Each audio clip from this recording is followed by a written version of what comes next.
It all started early back in 2020 when a research consultant of ours came to us and said he was working on a fact sheet for the water workers to understand the risk and the safety. Water Research Australia aspires to generate the water wisdom needed to ensure healthy communities and a healthy planet.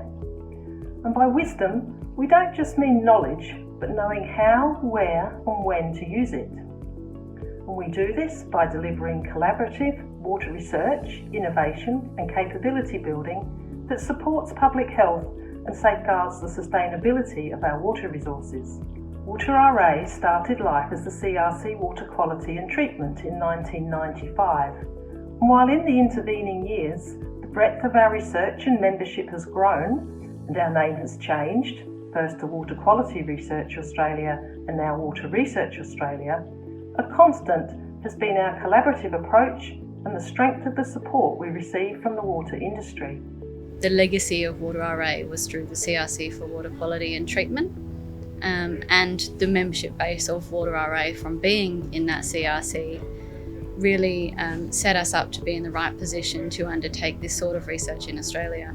It's important to understand the building on the legacy of the research that's been undertaken over the last 20 years.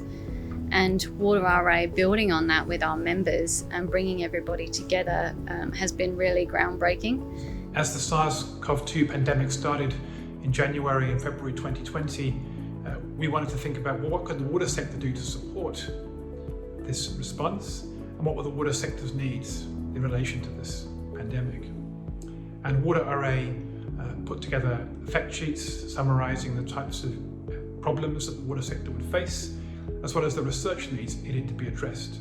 One of those research needs was to provide wastewater surveillance for the health agencies to enable them to get information on the circulation of the pandemic within the community.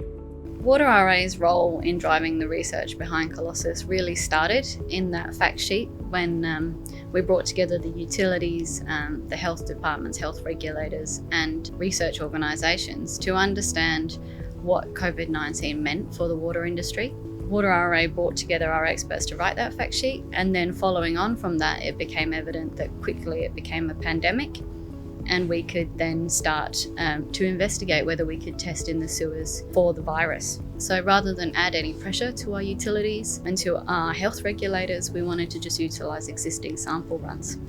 We developed 4 expert working groups, so sampling, molecular analysis, data interpretation and integration, and communication. And this was a national collaboration of sampling experts and utilities, all of the utilities that were involved in taking the samples.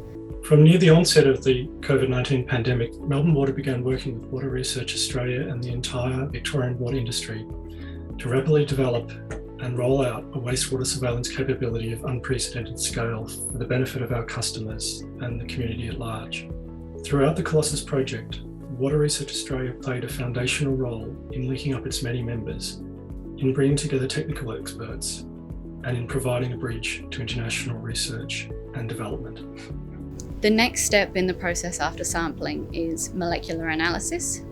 The molecular analysis group, many of them have over 20 years of understanding viruses in water history. Well, I think one of the big things with this program was that when it was set up, when we started to do monitoring for SARS-CoV-2 in wastewater, none of the technologies that were needed to do that sort of analysis had been developed yet. And what a system like this required was really a coming together of groups across public health sector, the water industry, a number of different universities, from environmental scientists to microbiologists to experts in wastewater treatment and everything in between. So it wasn't something that could be done by an individual lab. And I think one of the unique things about this program was the speed at which that was put together. And one of the key players in allowing that to happen was WaterRA, by basically integrating not just all of those different players within Victoria, but then developing nodes in each state across the country and allowing information sharing and allowing that collaboration to occur. The program couldn't have existed without that initial effort to bring people together. And well, clearly everyone across the country and around the world has been affected by this pandemic. And it's been really great for our lab and for the people within my lab to feel like we're doing something that in whatever sort of way it sort of contributes to helping to make the situation better. It's been really gratifying, and so I'm personally really grateful for that. It's been a fantastic opportunity. Obviously, it's a difficult situation, but at the same time, it's meant a lot to all of my team to be able to do something that we felt was making at least some form of contribution, which is really great. At the start of the pandemic, we had very low case numbers in the state. We needed to have that external collaboration and work with the other utilities and health regulators. So it allowed us to rapidly develop our methods, make connections that we didn't already have. And the development of our methods was greatly accelerated when we had the opportunity to work with Melbourne Water and ALS. So getting those samples, access to samples that had the virus in it, because of the COVID cases in Melbourne, was very beneficial to us. The health departments have been integral to each step of this process, which really has given it a huge impact. It showed us that we could detect the virus, and it showed the health departments how useful this could really be as a tool and have a real impact on our response to the pandemic. It has been fabulous in being able to hit the ground very quickly, stand up methods, and have an impact, particularly in early detection in a number of different contexts that have resulted in public health action and early interventions. That includes communication to the public, as well as focused testing and being able to identify cases earlier than they would have been identified and be able to limit the size of outbreaks in a number of settings.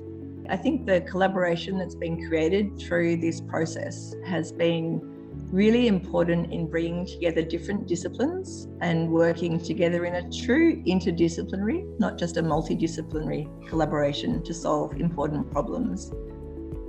Part of that is bringing together environmental data, in this case wastewater surveillance information, together with clinical information and other epidemiological information in a way that I think is often not done, but is really the future of public health.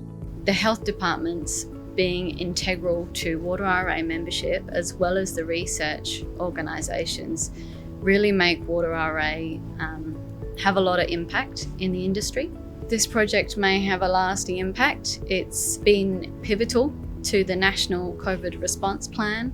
In future, this research, when we open our borders, it's much more likely that we'll see different variants in the environment, in the community.